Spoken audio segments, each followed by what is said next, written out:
দর্শক, একজন মানুষ যিনি একসময় এই দেশের সবচেয়ে ভয়ঙ্কর আইন শৃঙ্খলা বাহিনীর মাথায় বসে কোটি টাকার ভাগ্য নিয়ন্ত্রণ করতেন, যার একটা ফোন কলে মানুষ রাতের আধারে চিরতরে হারিয়ে যেত, আজ সেই মানুষটি নিজেই পালিয়ে বেড়াচ্ছেন। আর পালাতে গিয়ে এমন এক ধূর্ত চাল চেলেছেন যা শুনলে আপনি হতবাক হয়ে যাবেন। নিজের বিরুদ্ধে নিজেই মামলা করে যাচ্ছেন শুধুমাত্র দেশে ফেরত আসা থেকে বাঁচতে। কিন্তু এবার ঢাকা থেকে এমন এক পাল্টা আঘাত আসছে যা এই ধূর্ত খেলোয়াড়ের সমস্ত হিসাব নিকাশ তছনছ করে দিতে পারে।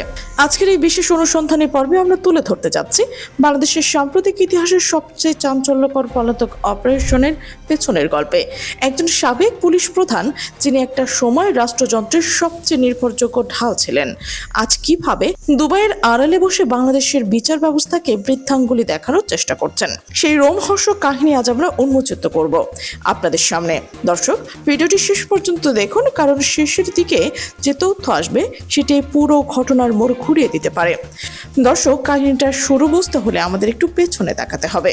1988 সাল, বাংলাদেশের পুলিশে একজন নতুন ক্যাডার অফিসার যোগ দিচ্ছেন, নাম বেনজির আহমেদ। সেদিন কেউ কল্পনা করতে পারেনি এই সাধারণ চেহারার পুলিশ অফিসারটি একদিন রাষ্ট্রের সবচেয়ে ক্ষমতাধর এবং একই সাথে সবচেয়ে ভয়ঙ্কর ব্যক্তিদের পরিণত হয়ে উঠবেন। ক্যারিয়ারের শুরুর দিকটা ছিল অনেকটাই নিরীহ, কিন্তু বেনজির আহমেদের ভেতরে যে উচ্চাকাঙ্ক্ষার বীজ লুকিয়েছিল সেটা ধীরে ধীরে অঙ্কুরিত হতে শুরু করলো যখন তিনি ক্ষমতার কেন্দ্রে থাকা মানুষদের আস্থা অর্জন করতে শুরু করলেন। প্রতিটি পদোন্নতি ছিল তার নিজেকে এমনভাবে উপস্থাপন করলেন যেন তিনি একমাত্র ব্যক্তি যে কাজ করিয়ে নিতে পারেন। আর এই কাজ করিয়ে নেওয়া শব্দটির আড়ালে ঠিক কী লুকিয়েছিল সেটা আজ সারা দেশের মানুষ জানে। রাজধানীর পুলিশ কমিশনার হিসেবে দায়িত্ব পাওয়ার পর তার আসল চরিত্র প্রকাশ পেতে শুরু করলো।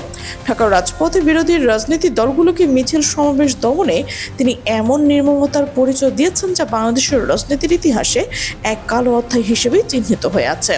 বিরোধী দলের কর্মী সমর্থকদের গণহারে গ্রেপ্তার, রাতের আধারে বাড়ি থেকে তুলে নিয়ে যাওয়া, মামলার পর মামলা দিয়ে আদালতে দৌড়ানো, এইসব যেন তার দৈনন্দিন রুটিনে পরিণত হয়েছিল।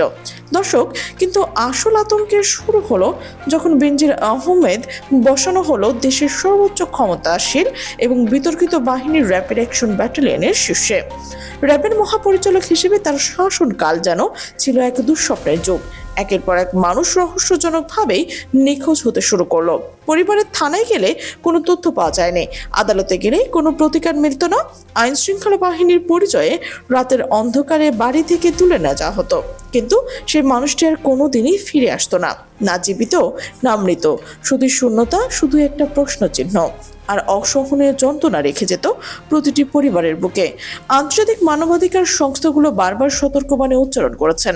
Human rights watch, amnesty international সবাই একযোগে বলছে বাংলাদেশে যা ঘটেছে তা রাষ্ট্রীয় পৃষ্ঠপোষকতার পরিচিত গুম। এটি মানবাধিকার বিরোধী অপরাধ।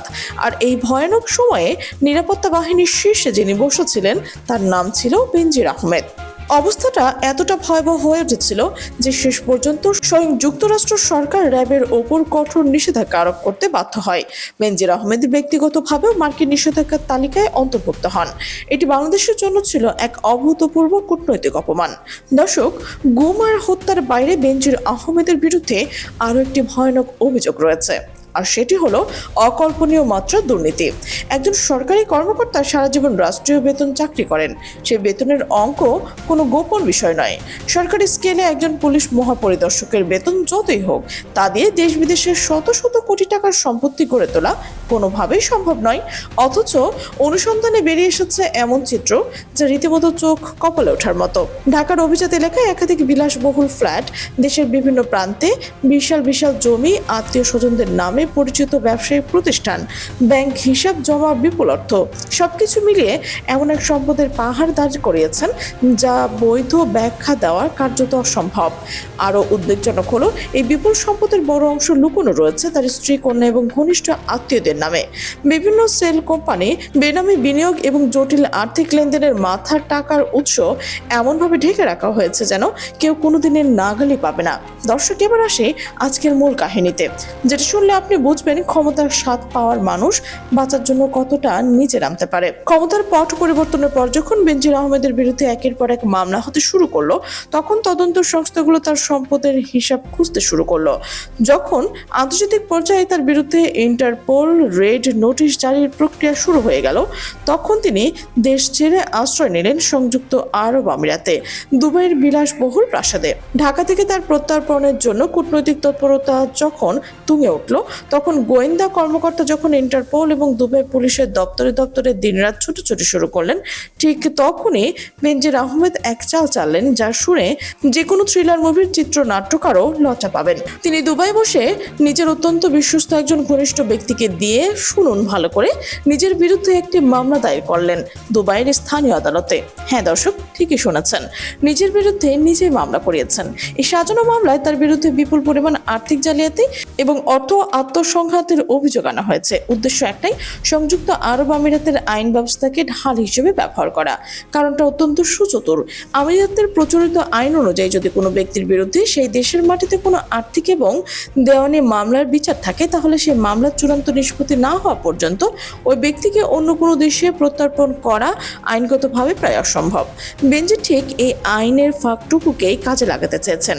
দর্শক, কিন্তু বেনজির আহমেদ যা ভুলে গেছেন তা হলো, এবারের বাংলাদেশ আর আগের বাংলাদেশ নেই। এই পুরো অপারেশনের নেতৃত্ব দিচ্ছেন স্বয়ং প্রধানমন্ত্রী তারেক রহমান।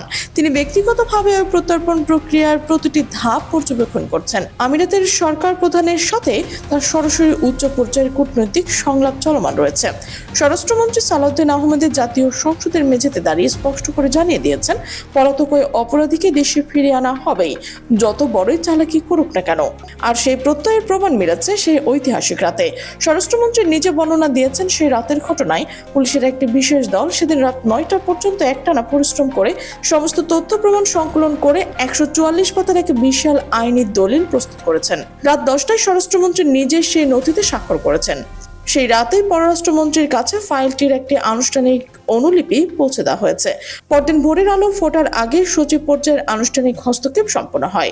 এরপর শুরু হয় আরও এক যুদ্ধ।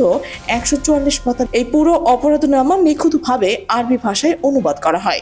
এই পুরো প্রক্রিয়ায় যে গতি, যে দক্ষতা এবং যে রাজনৈতিক সদিচ্ছা প্রদর্শিত হয়েছে, তা বাংলাদেশের প্রশাসনিক ইতিহাসে নজিরবিহীন। দর্শক, এখন প্রশ্ন হচ্ছে, বেনজির আহমেদের এই সাজানো মামলার চাল কি শেষ পর্যন্ত কাজে আসবে? তাছাড়া আন্তর্জাতিক আইনে একটি গুরুত্বপূর্ণ নীতি রয়েছে, যাকে বলা হয় অ্যাবিউজ অফ প্রসেস। কোনো ব্যক্তি যদি ইচ্ছাকৃতভাবে একটি দেশের আইন ব্যবস্থাকে ব্যবহার করে অন্য দেশের বৈধ আইন প্রক্রিয়া থেকে পালানোর চেষ্টা করে, দর্শক, সত্য কখনো চাপা থাকে না। আজ না হোক কাল বিচারের বাণী নিভৃতে কাঁদে না, একদিন সে গর্জে ওঠে। আল্লাহ হাফেজ। পরবর্তী ভিডিওতে আবার দেখা হবে। ভালো থাকবেন, সুস্থ থাকবেন। আমাদের সাথে থাকার জন্য ধন্যবাদ।